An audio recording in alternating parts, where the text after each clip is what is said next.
73.1, full of coffee. We're starting with Kanye. Went to the Oval Office, talked with Trump, presented in the liberal media as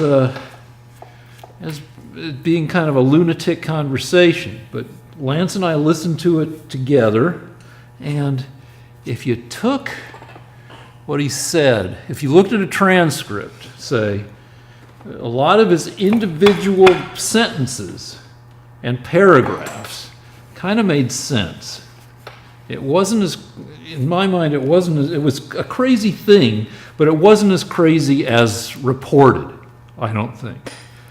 Now, one of our viewers wrote in and asked, do we think that Kanye is an Uncle Tom for being friendly with Trump? No, not do we think that. Do I? What do we think about the media or the leftists trying to portray him? All right, let me say what I think. As a Uncle Tom. All right, so I don't think he's. I think he's what Kanye is a rich, famous, successful guy that nobody says no to, which isn't a fair characterization, because when you look at other people that nobody said no to, like Michael Jackson and Elvis, not like that. I mean, those guys were way out of control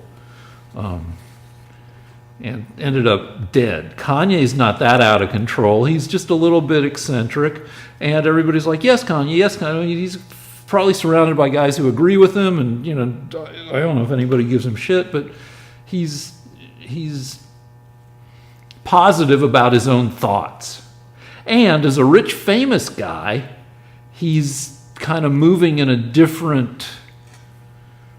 He's moving in the same circles that kind of, you know, he's like OJ, except he's not murderous.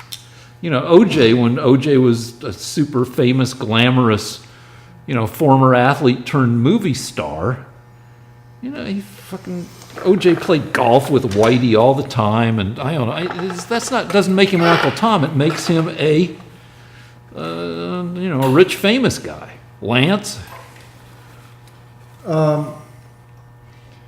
I had the same reaction you did. I listened to the Kanye, I listened to the whole thing because I learned that you can never trust the liberal media on anything having to do with politics that you might end up voting on. You can trust the liberal media on whether a work of art has been stolen from a museum in Bucharest, but anything having to do with Trump, they're going to lie to you about it. So I insisted on listening to the whole thing with Rick, not just excerpts, and it turns out that it was a perfectly normal meeting between Kanye, who was obviously excited and nervous, and Trump, who was patiently listening to him. And I didn't hear anything shocking or out of the ordinary. There are some factual things about American history that Kanye doesn't seem clear on, but the idea that there was any kind of, I'll tell you a funny story. I had a little old lady in here during the week, and we were talking politics, and she said, "Oh, did you hear?" "What?" "Oh, Kanye, it was a major scandal. It was terribly embarrassing. It was another disaster of the Trump administration. He comes in, and it's just so typical that we have this stupid Trump, and all these terrible things happen with Kanye during the week." I said, "Really? I don't believe you." And sure enough, I put on the Kanye interview, and no, what had happened was the liberal media had brainwashed this poor little old lady and apparently half of America by excerpts and unreliable characterizations. And I just hope that anybody listening to this listens to the whole thing with Kanye, and thereby learns how they're being brainwashed by the Democrat media. Yeah, well, Kanye sounded a little crazy from time to time, but so does Elon Musk. Probably not even as crazy as Elon Musk lately. Not only that, but I think any one of us, if we were put in the White House with a chance to sort of change the world and have an opportunity to speak our mind to the president, would probably not look any more reasonable than Kanye does. As I was listening, I was reminded of us, because like a lot of the time we're kind of halfway talking out of our asses. And there was a little bit of that with Kanye. It wasn't a polished presentation. It wasn't, as you said, 100% accurate and everything. And he wasn't maybe the clearest he could have been, but he was trying to make a bunch of points, and most of the points made sense. And he even braced Trump about stop and frisk in Chicago and got Trump to at least pretend to backtrack about that. Well, I mean, what I noticed was he went to Trump with some very specific things he wanted.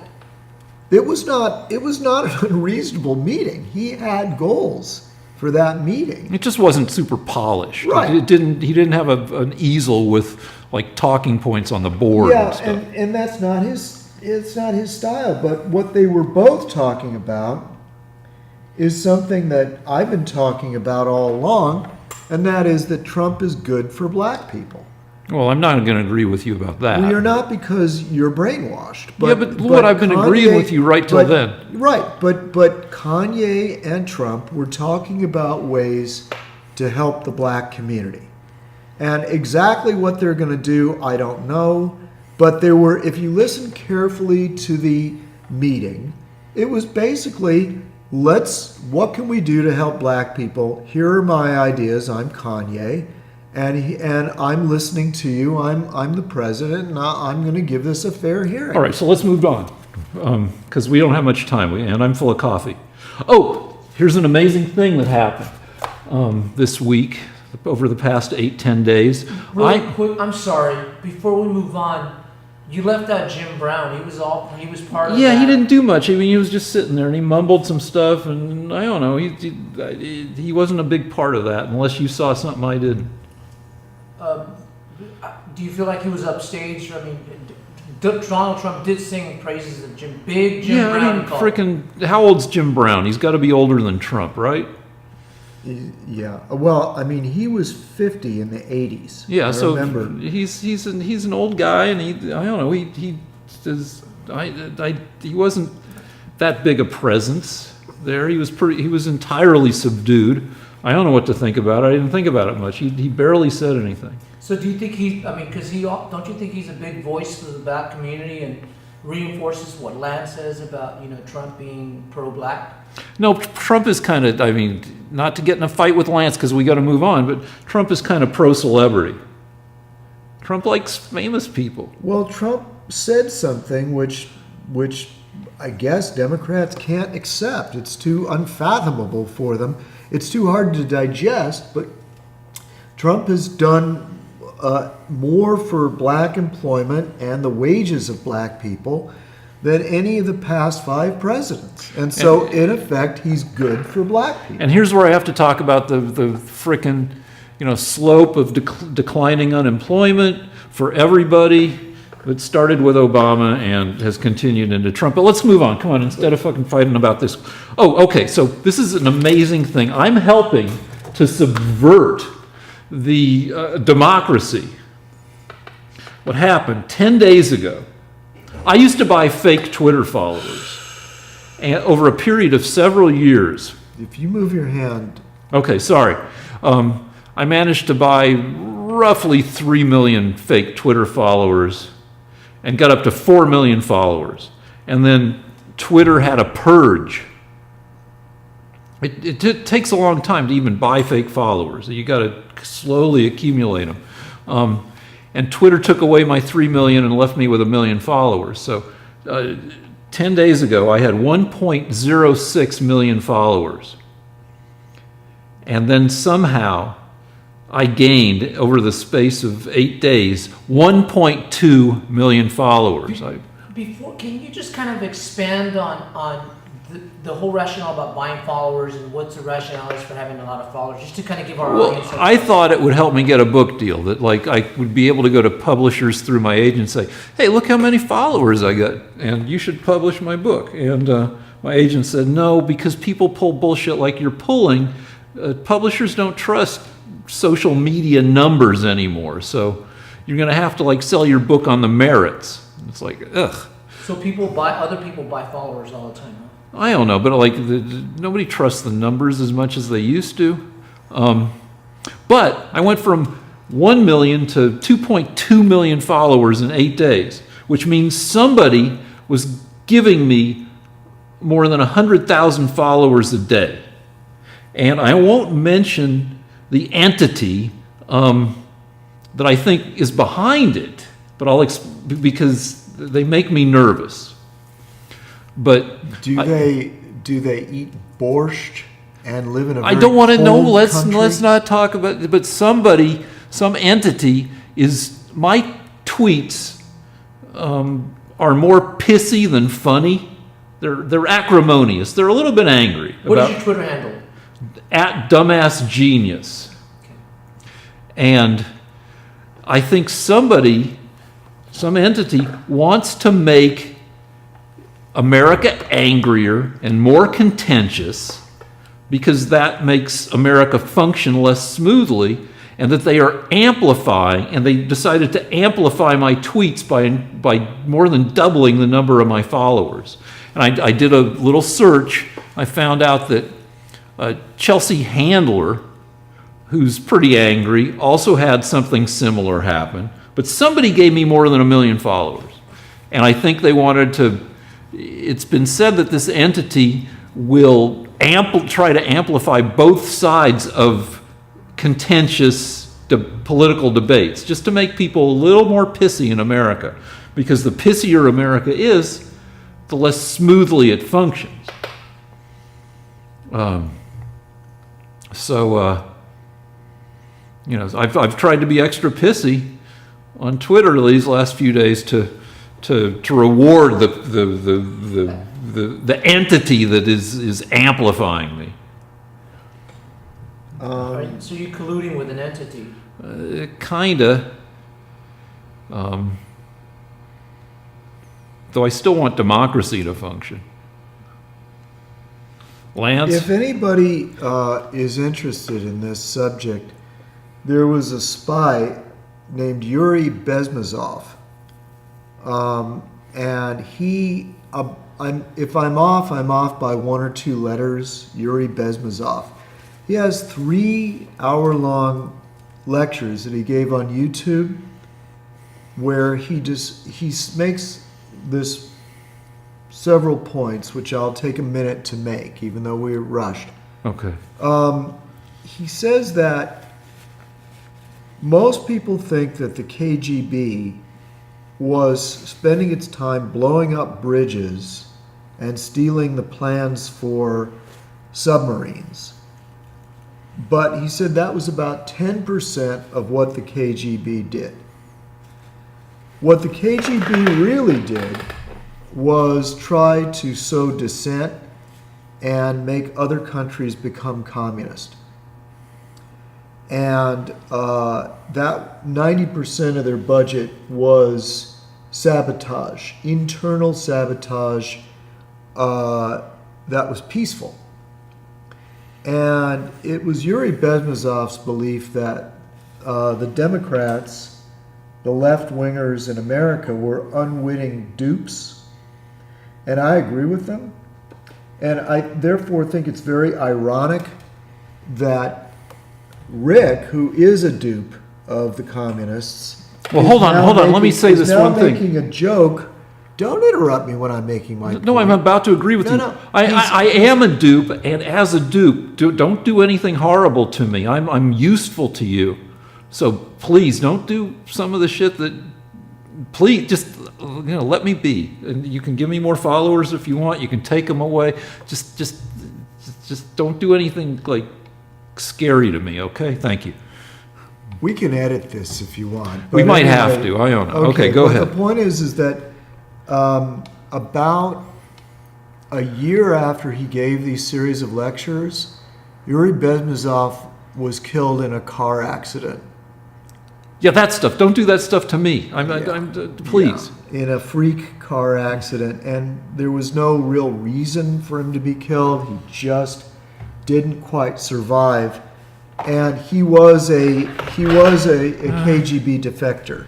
And he basically, this is one of the reasons that I hate the Democrats so much, because they don't realize how much they are working for the Russians.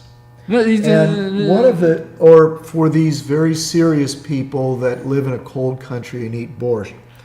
Anyway, one of the things that they did was, and this actually can be looked up. Anybody, you don't even have to believe Yuri Bezmezov.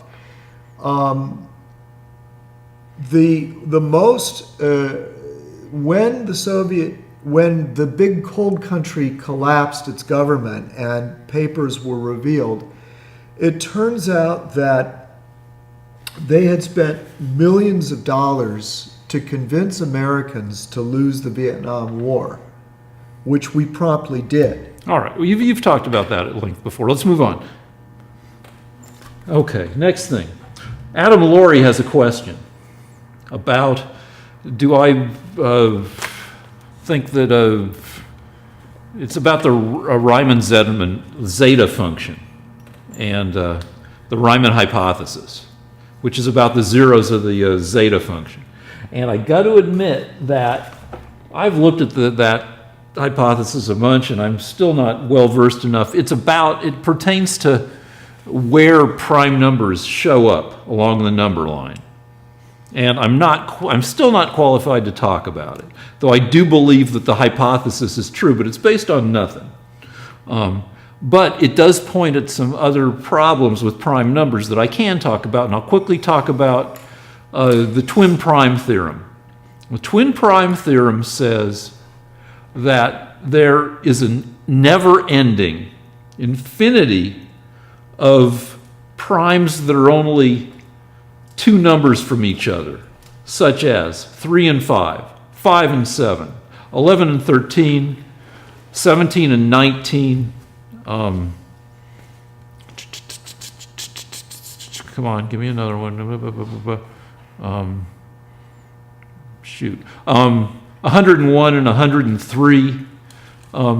That if you keep going along the number line, the number of primes per set of numbers keeps declining, because the more primes that pop up, the more numbers they knock out later along the line. So there are 4 primes between 1 and 10, but only 40%, but only 25 primes between 1 and 100, or 25%, and it keeps going down in a somewhat predictable way. So as primes get more scarce, you'd expect there to be fewer and fewer twin primes that are only 2 numbers away, 101 and 103. So 149 and 151, I think. But the twin primes theorem says you can never wipe them out entirely, no matter how far along the line, the number line you go, and how many primes you have. I believe that, for the reason that I think that it takes a lot of information to define where the primes are along the number line. And I think any additional constraints on where primes show up is trying to make primes supply more information than they have the capacity to do. And since we're going fast, I won't expand upon that, maybe in another thing if anybody's interested. And there's a whole set of related theorems. In addition to twin primes, there are primes that are 6 units apart, like 11 and 17 and 13 and 19. And so all these other theorems say, yeah, that you never entirely eliminate those either. All right, so let's move on. Oh, also a puzzle I ran into on John Baez's Twitter feed. Everybody should take a look at John Baez. He's Joan Baez's cousin, I think, and he's a kick-ass mathematical physicist. As opposed, I don't know what else, an artistic physicist, I don't know. But anyway, he knows a lot of math and a lot of physics. And he talked about the somebody's worm problem, which is what's the minimum space that could contain every possible curve of unit length. That is, if you had a worm and it could twist any which way and it's an inch long, what's the minimum space that could contain any shape, any two-dimensional shape, any planar shape that the worm could twist itself into? And that's a semi-famous unsolved problem, if you like that kind of stuff. And figuring that problem out, how does that help society? Because you never know what's going to pay off from math. Like Einstein struggled with trying to come up with general relativity, with the math behind general relativity for roughly 10 years. And he got really bummed out because he just couldn't find the math. And finally he's talking to his buddies, and they're like, hey, check out this. And somebody had already done the math pertaining to general relativity just because it was good math. But it turned out to be ready-made to express general relativity. You never know what's going to pay off. How does general relativity help society? It helps us explore space. It has to do with GPS. Without understanding how general relativity affects time, we couldn't do GPS because general relativity affects how clocks run at different distances from the center of the Earth, from the Earth's gravitational field. And you need that stuff for the exploration of space, for astronomy, and for GPS. And because also it's a beautiful theory, and it will eventually build towards an information-based theory of everything, which will help us master not only the universe, but consciousness itself. All right, next thing. Climate change. The East Coast, Virginia and Florida, and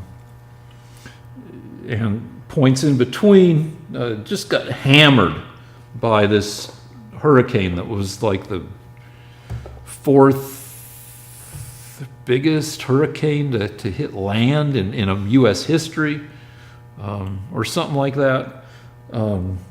There's all sorts of other stuff going on with climate change, like the bunch of scientists, a New York Times article I think came out said that if we don't make significant fixes by 2030, we're fucked. So I would have to say this to people who deny that climate change is caused by human activity. So I would say, go ahead and deny it. But when you look at all the changes that are happening because of the changing climate, it's bad whether or not humans caused it. So instead of arguing about whether humans caused it, it's still bad. So frickin' it's changing, all these frickin' ecosystems. It's leading to the increasing destructiveness of storms. It's eroding coastlines and is displacing increasing numbers of people. So whether or not it was caused by humans, or whether we're in some, people like to say sunspot cycles or other stuff, regardless of whether humans are guilty or not, it's something we have to fix. It's something we have to look at. Because not every change to the climate, regardless of whether humans caused it or not, is great. Lance? Well, I don't have a new theory on climate change. Neither of us are climatologists. I know there was a big article in the New York Times. And so I'm not going to argue about whether there is climate change, whether humans caused it.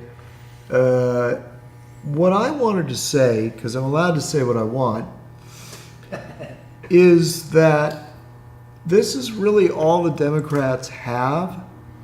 And it amazes me because Wait, clarify would that. you please stop interrupting? No, when you say this is all the Democrats have, Could you stop interrupting me, just Rick? be clear. What do you mean? I'm very explanatory. Okay, all right, okay, fine. Go. All right. So, when I talk with Democrats and they don't yell, they're able to speak with a Trump supporter.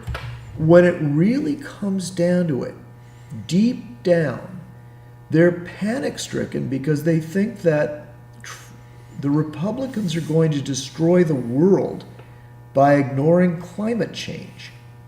Now, what I think is interesting about this is that if you talk to a Republican, we're all about the economy, foreign relations, the Iraq war, the war against ISIS, immigration, basic problems that a country would have. Don't interrupt me. But the Democrats have an imaginary problem.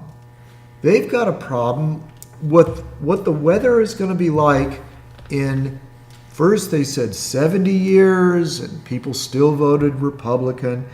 Then they said 50 years and people still voted Republican.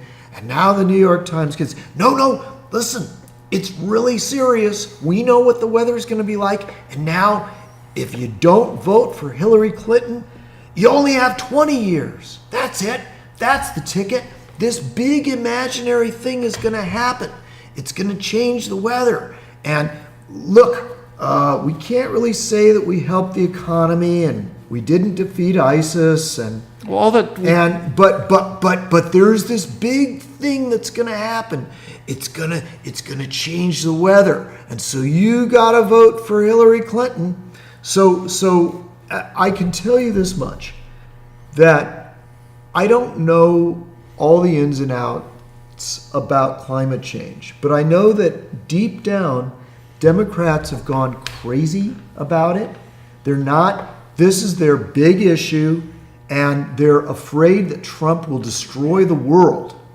And it'll be because of climate change. So if you buy this shit, then you go right ahead. Vote for Hillary. Vote for Castro.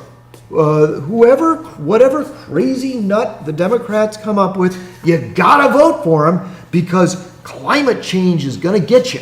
The weather in 50 to 70 years is gonna be bad. Forget about all their policies that were a disaster over the past 8 years. The weather in 70 years is what Rick's hoping you'll vote about. All right, so that's a really sloppy argument. We got a pretty good way, in defeating ISIS, we got pretty far, you'll argue with me about that, under Obama. And the economy did a lot of improving under Obama. All right. Damn! For God damn it! Do I have to repeat this every single week? No, wait a minute. You're not letting you get away with that. We had under 2% growth the last 2 years of Obama's administration. We can look it up, and we've gone into over 4% growth for the last 2 quarters, for a half a year. And we're projected by the Atlanta Fed to go up over 4 again, 3 quarters in a row. That was before the stock market crashed 1,300 points. It doesn't matter. It's begun to correct. It corrected the next day. On Friday, it started to go back up again. Yeah. So don't pull that crap. So the economy is dramatically better than Obama's. It's so much better. Obama's growth rate was the worst in American history. No, Yes, wasn't, it was. It's the frickin' first not, was time not, it's was the- not. Ob- Look at the frickin'. Wait. Look Let it me- up. Let me finish my point. All right. The Obama growth rate, for those of you that haven't heard our past 50 shows, and I guess that includes Rick, no American president has ever had 8 years of GNP of growth rate under 3%. The only one was Obama. Trump has already had 2 years over 3%. Okay, No, and none of that's he's true. going to have No, he he's going to didn't. have it over 4%. He didn't this break year. 3% either of his first. He hasn't broken on an annual basis. He hasn't broken 3%. Anyway, we can look it up. We Yes, can he fight has. about. Okay, No. and wait a minute. And the defeat of ISIS was not because of Obama. Rick got this one statistic into his mind, and once it's lodged in there, no amount of reason is going to get rid of it. Rick believes that because ISIS lost territory under Obama, in other words, Also fighters. Iraq is a very large place, and because they lost big swaths of desert, Rick thinks we were beating ISIS under Obama. All right. So Now, let me explain. No, hold on. Let me agree. Hold on. Let me we agree were with part. not Hold on. losing. Fucking let me agree with part of you because the fucking all those Mideast countries have a lot of frickin' useless desert. So it's not when you hold territory in the desert, you're holding crap. So I'll agree with you about that. But still, Obama flew all these sorties and That weren't doing any good. they blew up a lot of people and they blew up a lot of shit. They weren't doing any good. They weren't doing any Bullshit. good. We were Bullshit. doing. Rick, don't tell me bullshit. There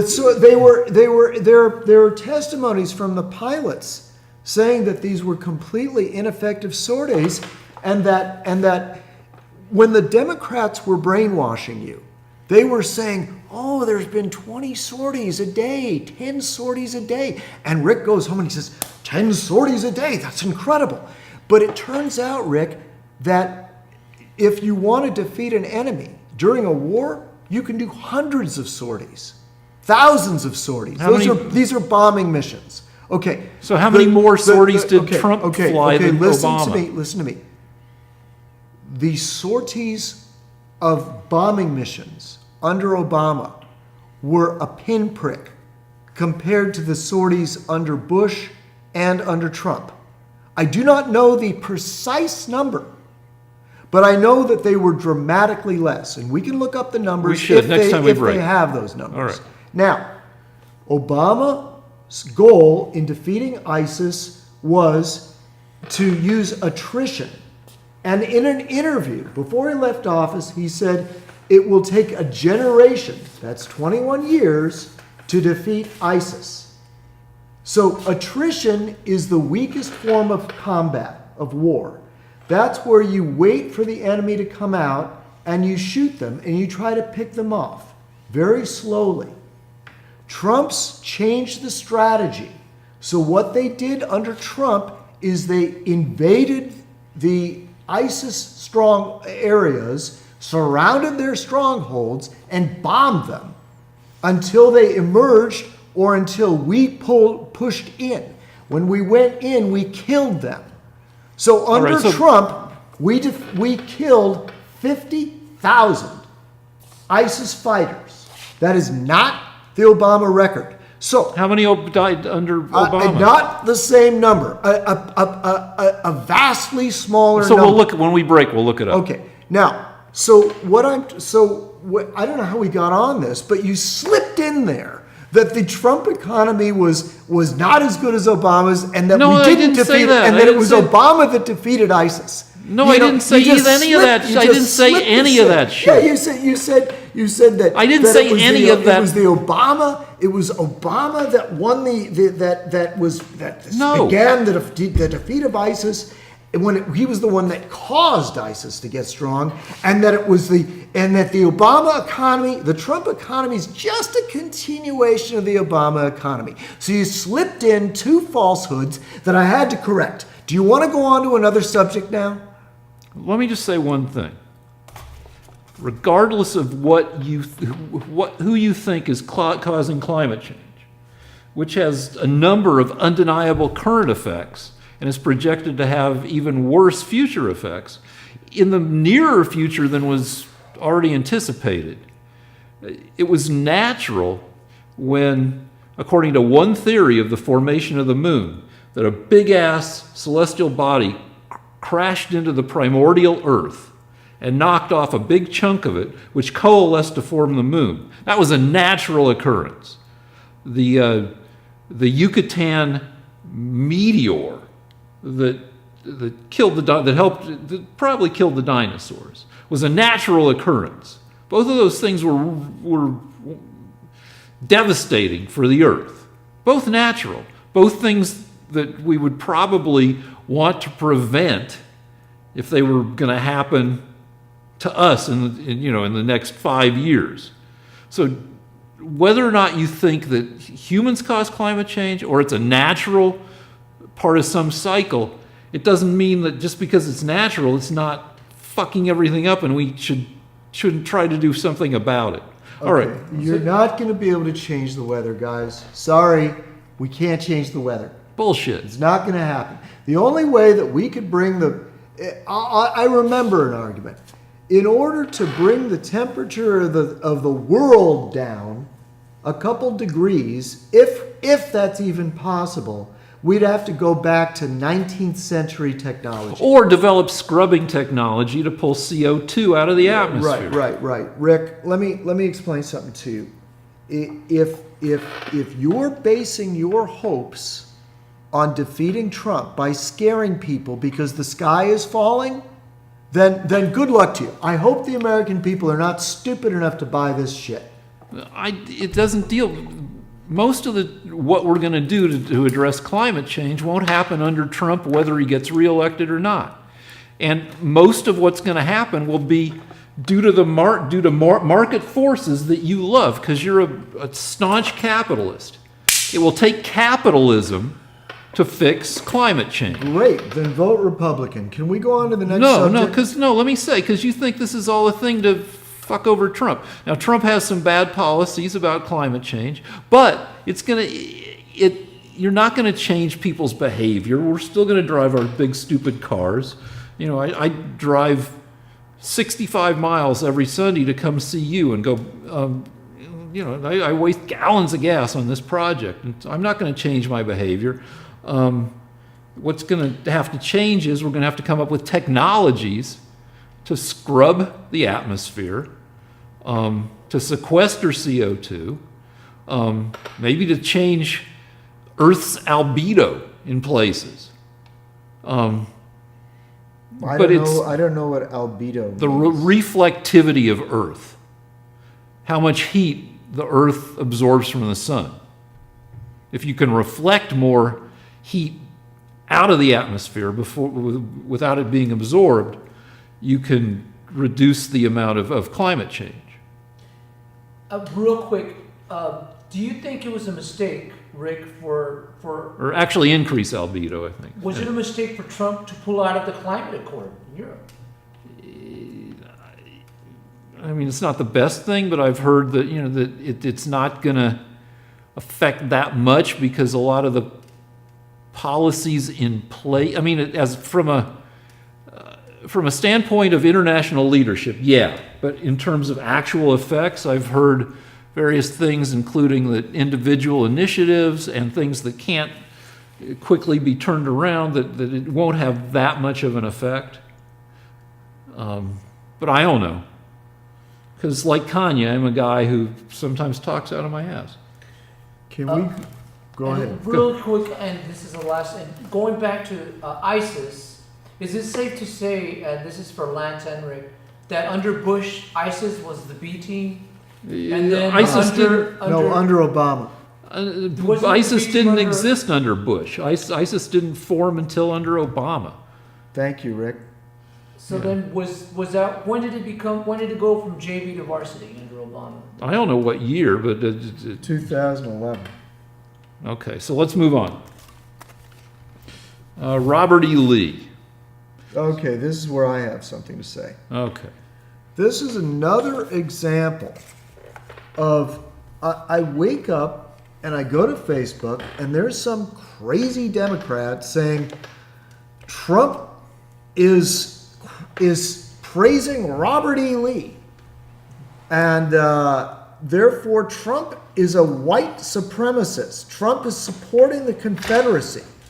And then I scroll down the Facebook thread, and there's 50 other Democrats saying, yeah, he wants to bring back the Confederacy.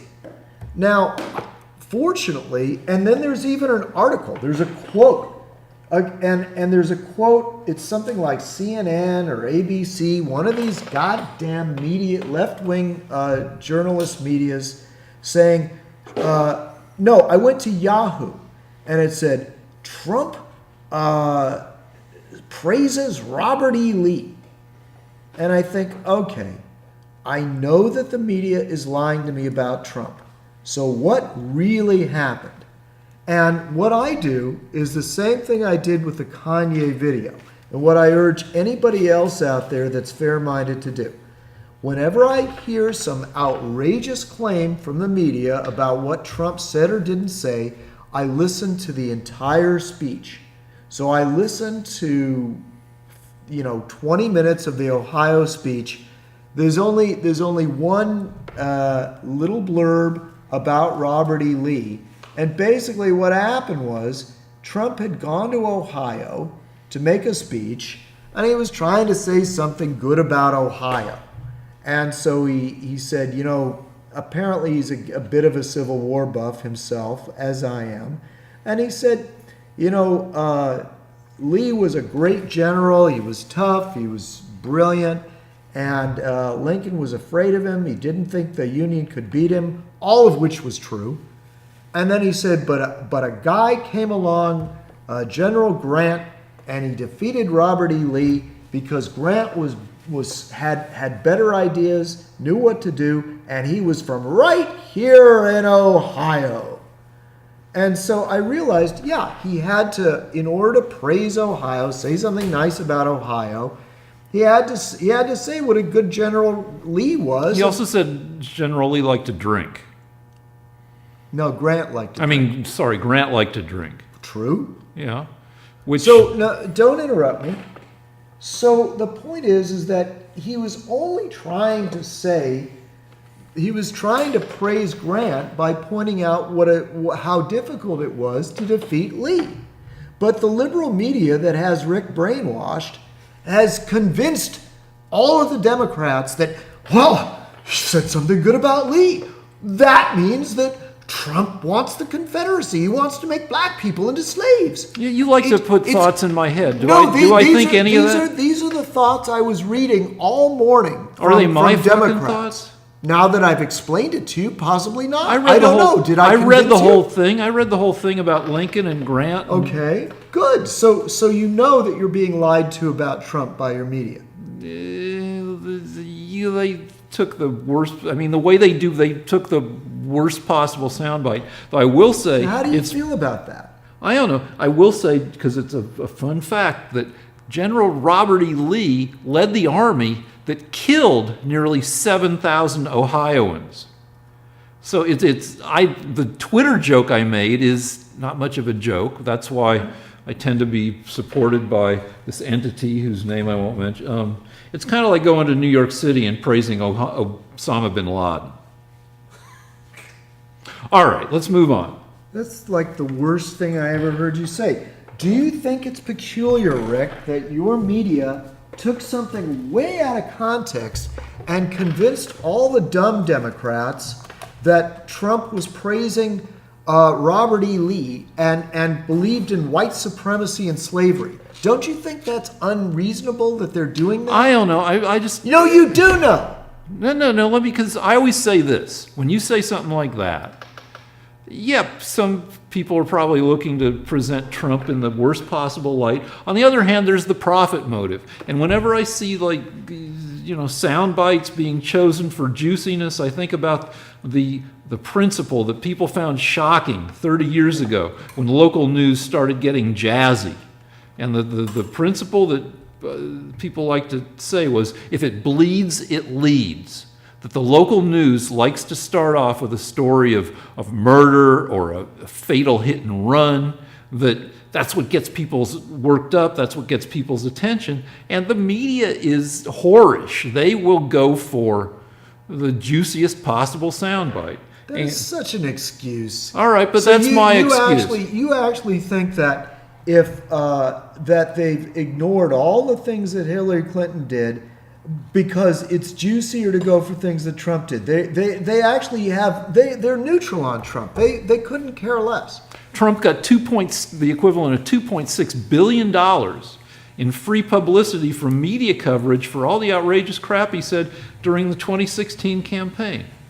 Yeah, but that was because the media wanted the weakest Republican candidate, and they created a monster. No, they also wanted a guy who was a quote machine, a guy who'd say outrageous shit. Why don't they quote something really nice? Like, why don't they talk about interesting things? Like there was a battle in Syria between American and Russian soldiers. Wasn't that somewhat interesting compared to, if you want to say if it bleeds, it leads, why did they completely ignore that story? Does it boil down to a soundbite? Does it boil down to, I don't know. Sure. Russian and American troops have battle. All right, so let's move on. No, wait a minute. Don't you think, so in other words, you made a hypothesis here right now that is complete and total excuse.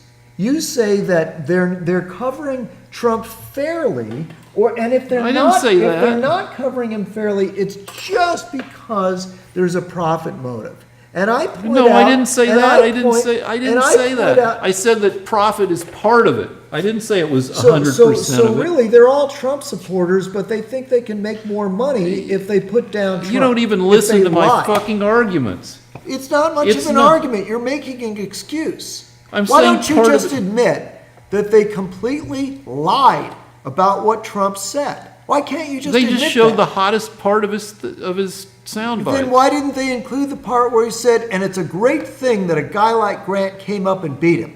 Why did they have to cut that part out, Rick? Because it's a frickin' soundbite. It's right in the name. It's a bite. It's a little bite. Okay, if you said, I'm the same way the right-wing media took what's his name? Who said when they go low, when we kick them?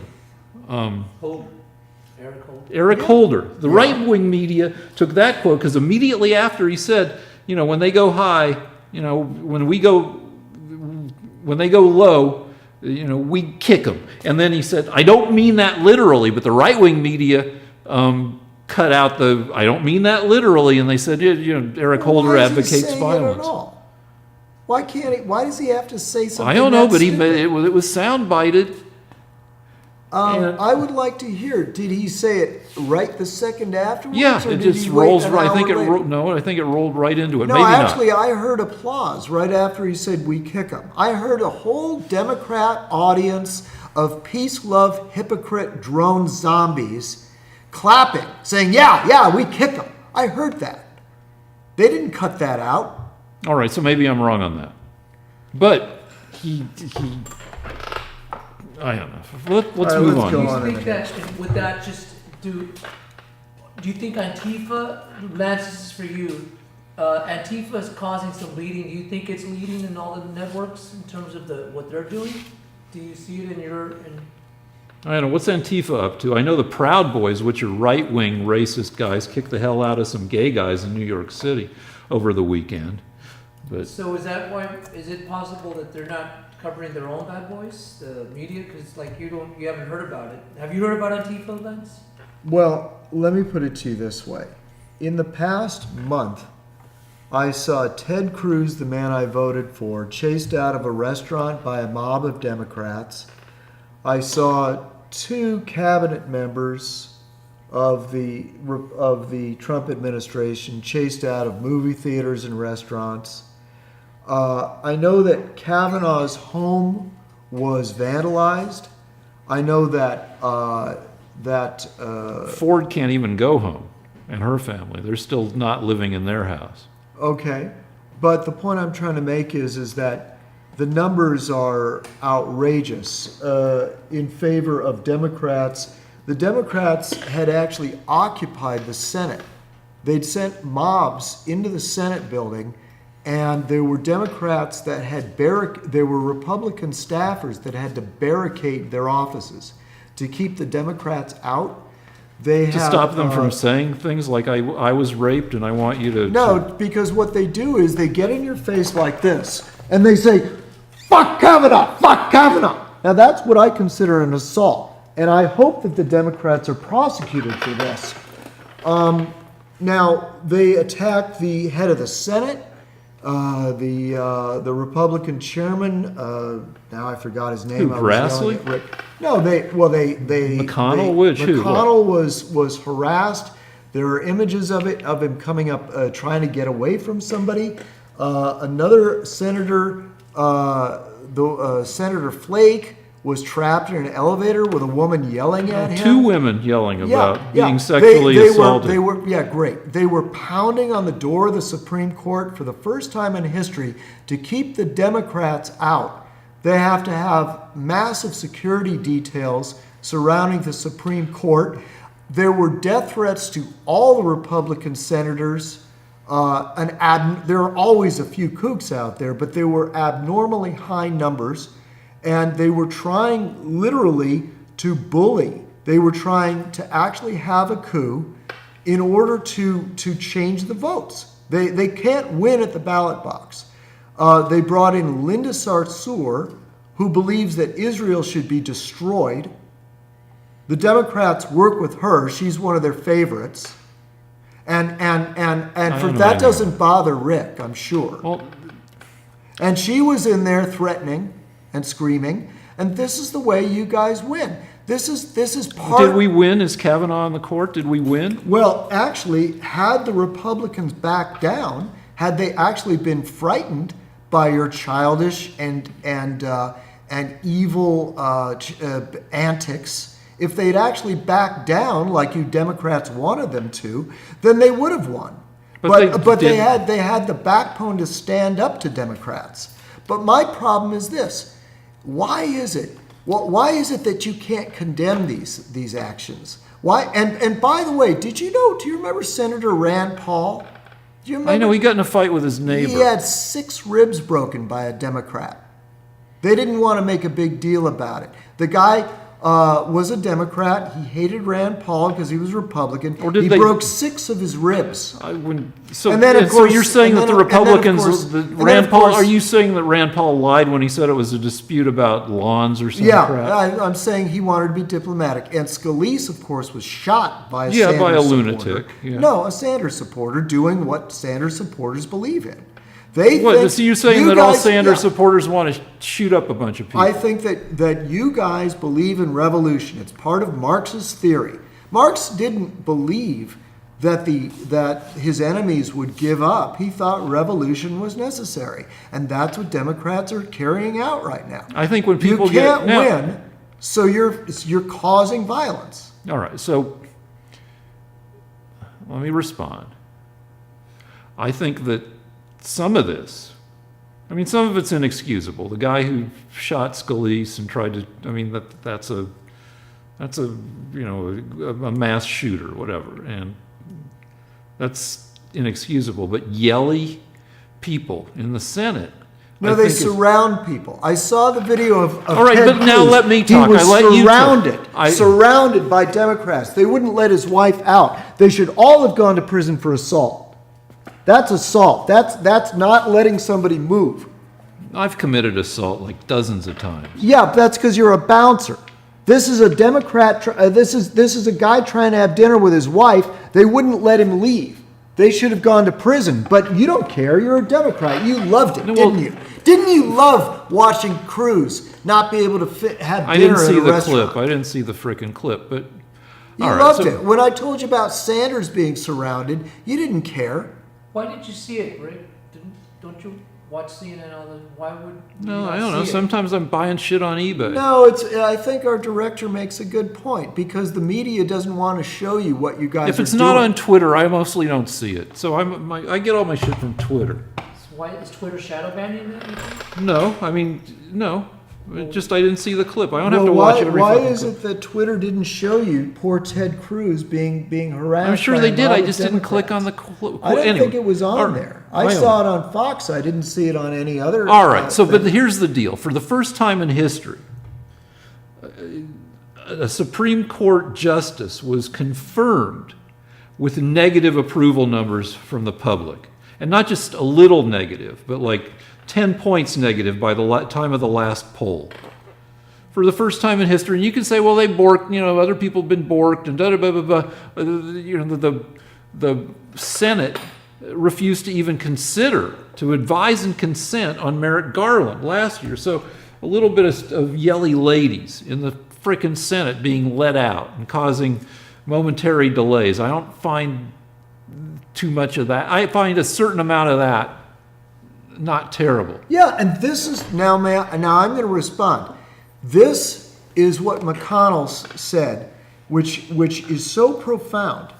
This is the difference between Democrats and Republicans. McConnell was the head of the move that blocked Merrick Garland.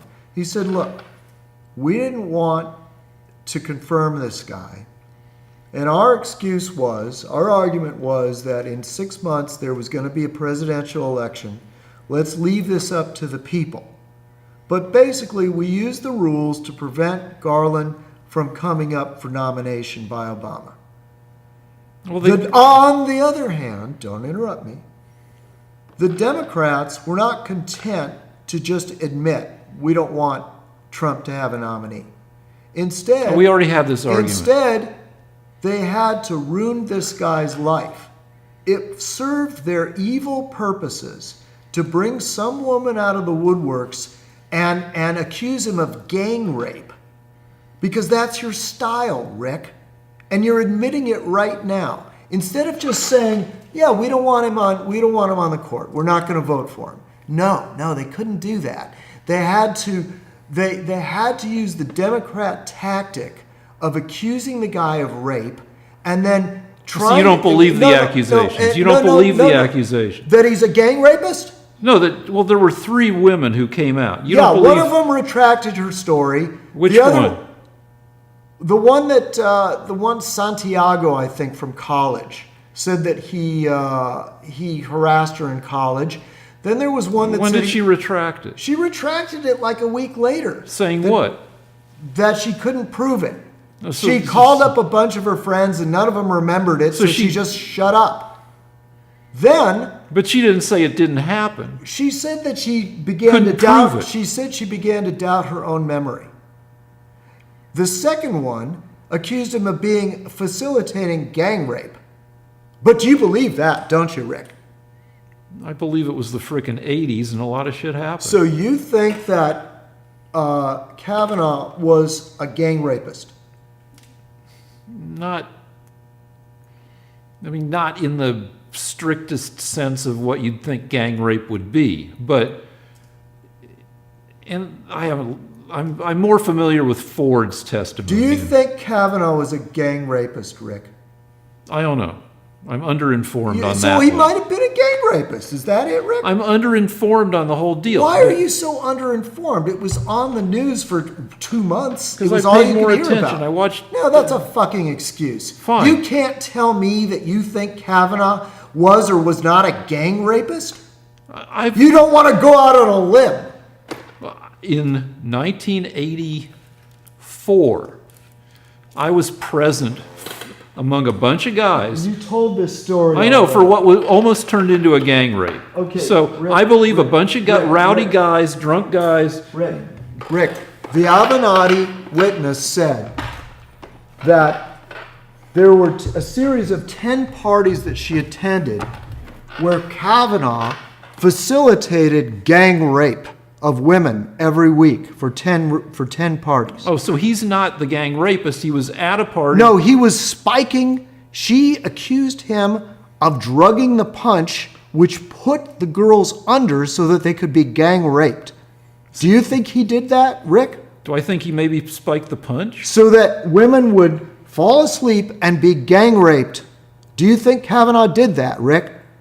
I haven't looked at her You can't testimony. make a decision. It's a tough one. Well, no, do I think that a football player maybe spiked the punch at a series of parties? 10 parties, and that in each one of these parties, women were gang raped by a series of men. You think that Kavanaugh did that? That is what you believe. He's accused of spiking the punch, right? In order to get them to be gang raped. The idea was, here's what we'll do. We'll get these women to drink this punch, and when they've been knocked out, we're going to gang rape them. That was the accusation. Do you think he did that, Rick? No, here's what I think, based on just what you said right now. Yes, yeah. I think he's a football player, and he and his friends, I don't know if they probably spiked the punch a few times, but they could have spiked the punch. People spike the punch at these things. Now, was it with the intent of facilitating? No. She said it was with the intent of causing these women to be gang raped while they were knocked out. Do you believe that, Rick? To some extent, yeah. When I was in a frat. No. Wait. I just want to get this very clear for the audience here. You're watching the second smartest man in the world, okay? Which should count Highest for something. IQ, okay? Very intelligent man. I've asked him directly whether he believes that Kavanaugh facilitated gang rapes at 10 parties, that he was actually drugging the women so that they could be gang raped. Rick says, yes, he does believe this. Go ahead, Rick. In the 80s. No, yes or no. Just say it again. Yeah, let's go You yes. do. Yeah, now, yeah. in the 80s. Very good. It was freaking common. Thank you for your honesty. Sure. In the 80s, it was common to try to get girls drunk so you could have sex with them. So, like, one of my frat brothers had a drink that he called Tridelts Go Down.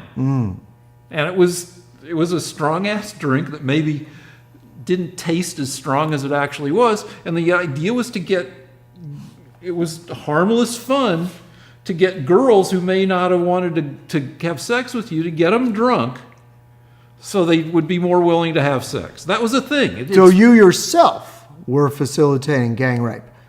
What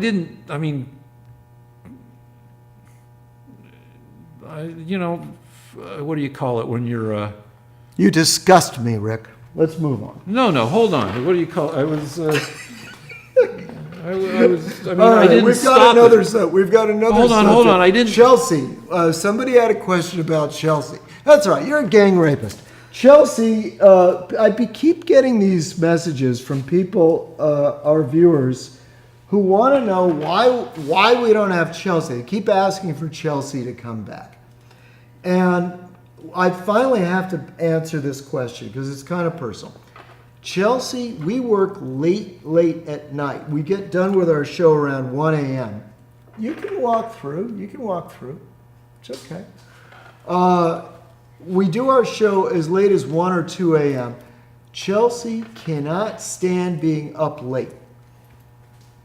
And that's the first thing. And the other thing is Chelsea is so damn sweet that she doesn't like arguing. So whichever one of you beasts out there, you perverts that want Chelsea back for whatever purposes you claim to have, you can't have her back. It's too late at night. She doesn't like to argue. There. Now leave us alone and just go back to whatever it is. One reason you're we do watching. this late at night is because LA is such traffic hell that you can't make it down the 405, the busiest highway in America, until late at night. And this is because the Democrats have let The Democrats have let millions of illegal aliens into the state.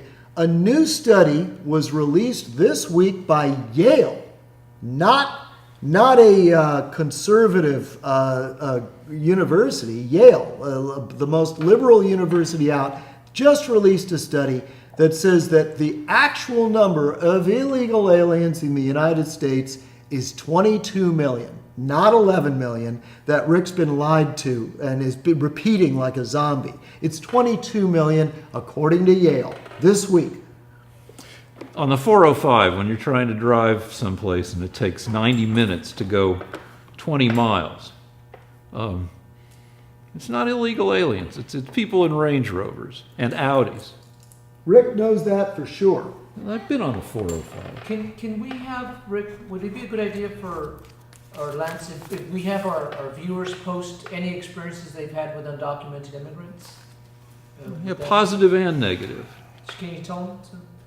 Sure. If you want, you can post under our video experiences you've had with people who might be undocumented immigrants, both positive and negative. I've largely had positive experiences with people whose immigration status I don't know, and who there's a chance might not be, documented. All right, let's move on. Asians are suing Harvard for discrimination because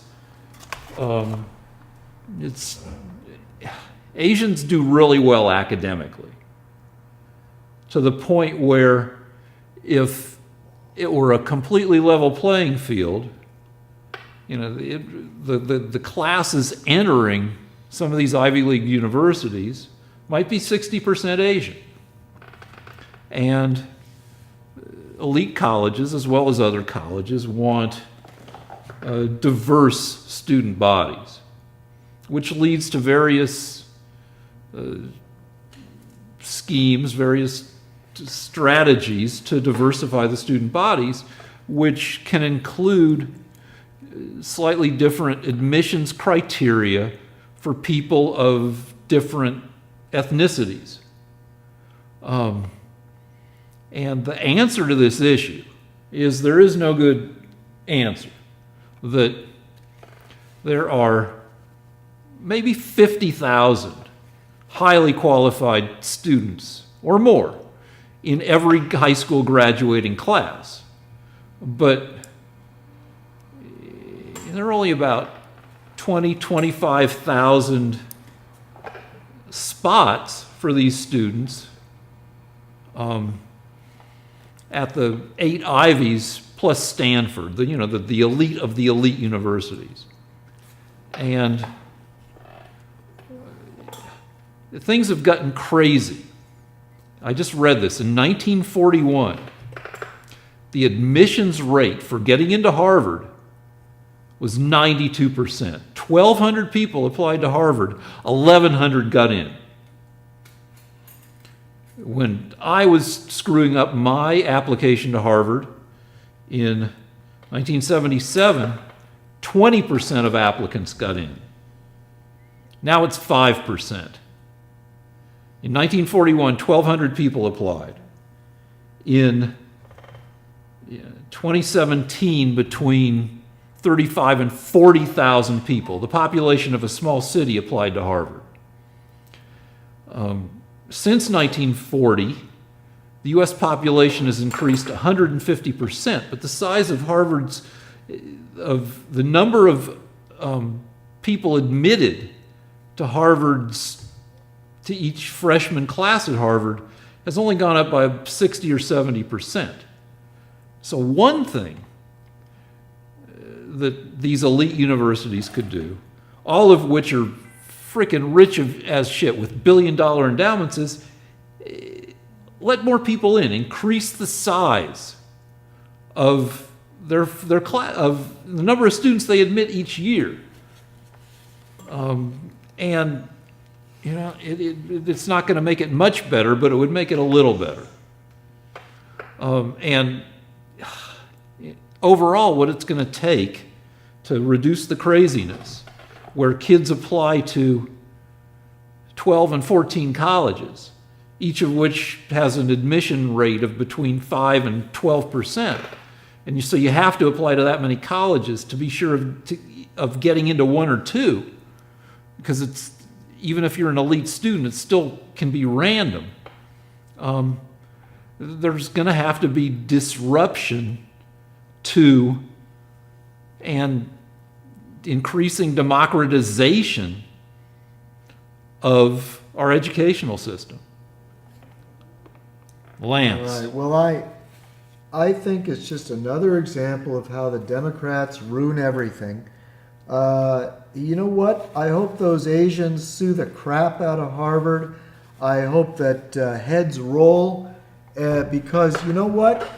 I'm a Republican, and I think you get into a college because you earn the grades and you're good enough. And that's the healthiest way to do things. The Democrats are always wrong, always confused, and now they're getting sued, and I'm happy about it. Thank you. You got 50,000 qualified students jockeying for 20 or 25,000 positions at these elite colleges. Yeah, well, they should definitely increase the numbers. I don't disagree with you on that, but they should be as blind as the statue of justice as to what race those people are. It's sick. It's more unhealthy Democrat racism. Yeah, you know. And now political correctness eats itself. I love it. Well, I'm sure that, there was no racism in that only 1,200 people in 1941 applied to Harvard. The World War II led to the democratization. No, in the 40s, they wouldn't let Jews in.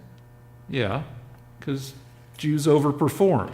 Well, the and so they would have been overrepresented. And that would have been fine. I'm okay with letting the chips fall where they may. I'm for talent, not for race.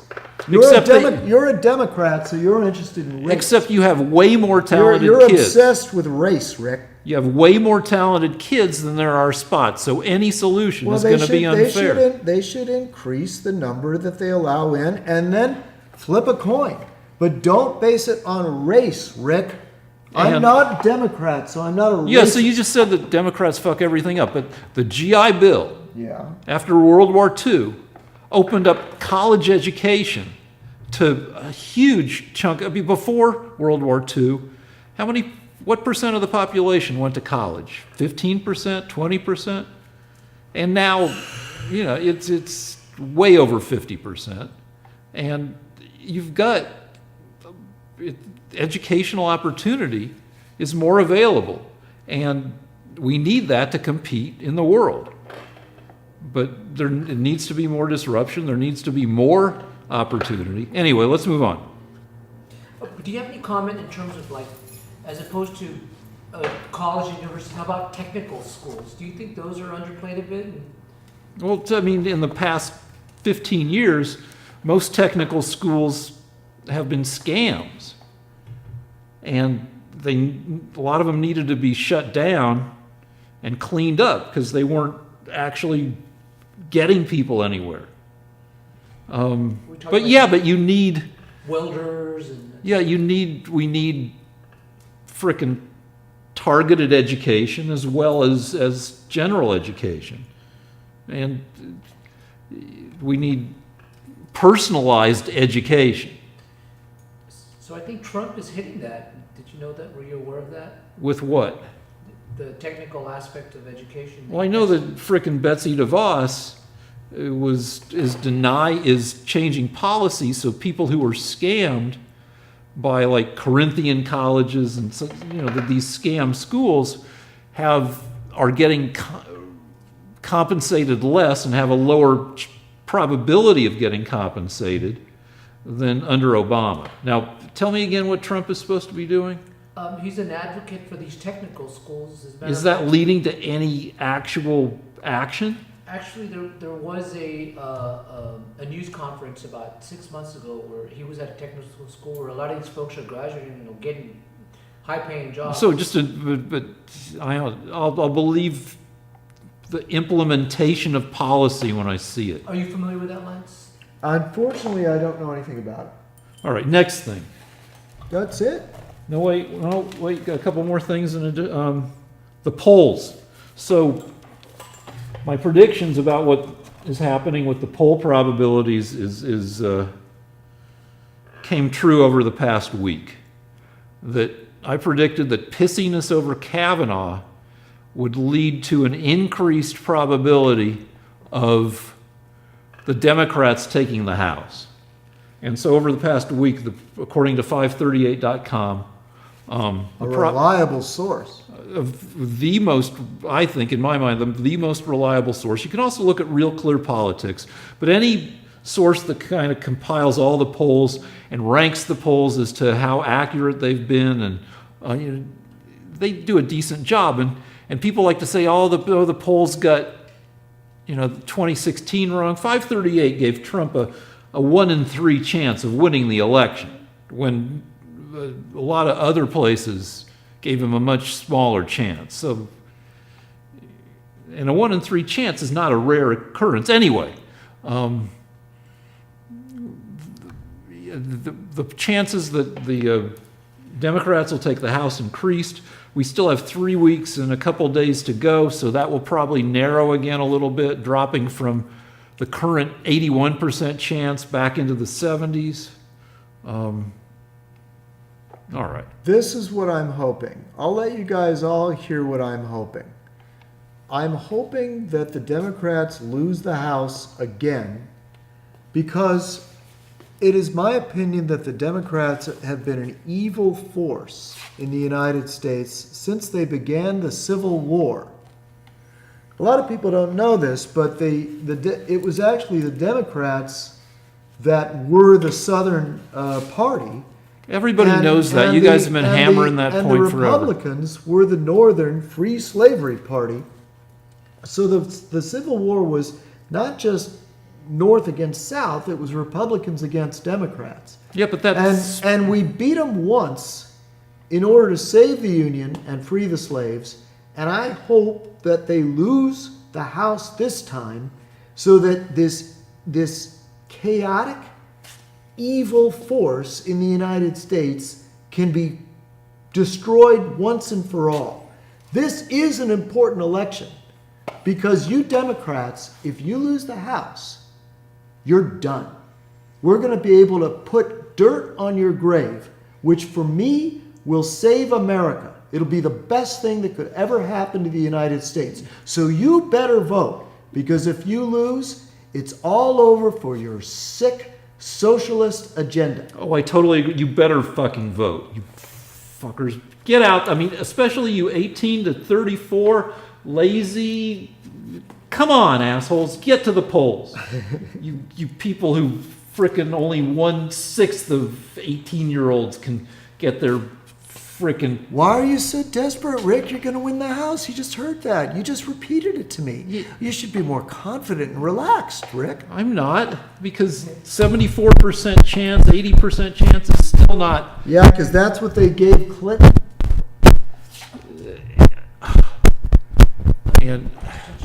And also, frickin' the Republicans and the Democrats... Rick, your snake is touching my cable, causing it to... Yeah, there you go. All right, sorry, frickin'. They switched places more than 50 years ago. When Democratic President Lyndon B. Johnson passed civil rights legislation. Yeah, and since then, the progress of the African American has never been more slow or more damaged. The worst thing that ever happened to black people in this country. I'd say that the last 50 years of Republicans are the worst thing. The welfare state is what destroyed it. Before Lyndon B.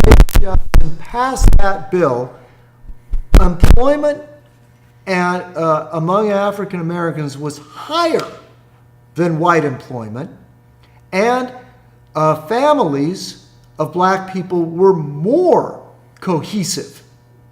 In the 1920s, it was more likely for a black man and woman to stay together to raise their family than it was after he passed that legislation. Now, 75% of black children are born out of wedlock. So don't tell me that LBJ helped black people. These policies have done more to destroy the black community than anything the Republicans ever did. You're talking about... The Democrats are still the worst enemy of the black people. Bullshit. You're talking about on welfare on the one hand. Did some of what you're talking about. Thank you. But you're also talking about a slew of civil rights and voting rights legislation. Your snake is hitting my cable. Okay, sorry. All right, let's fucking move this cable. There you go. civil rights legislation is not welfare. And LBJ frickin' passed a bunch of civil rights legislation. And yeah, there was also And the, did you know that more Republicans voted for that than Democrats? you mean the Dixiecrats? Yeah, they happen to be Democrats, Rick. And Yeah, that's even the Democrats in the North voted for it less than the Northern Yeah, Republicans. 1966. Yeah, okay, so let me get this straight. 52 years ago. The Democrats have always been the enemies of black people. They've always profited. Do you know that when the crime in the black community is one of the worst things that's ever happened to black people? That crime has done more to create poverty than anything else. And who causes that crime? It is the Democrats that refuse to enforce vigorous police enforcement in the black communities. Oh, you mean like stop and frisk? Yeah. Stop and frisk did more to bring down crime in black communities than hardly any other policy. Prove it. Oh, that's easy to prove. All right, we're breaking. We got two Thank things you. to look up. All right.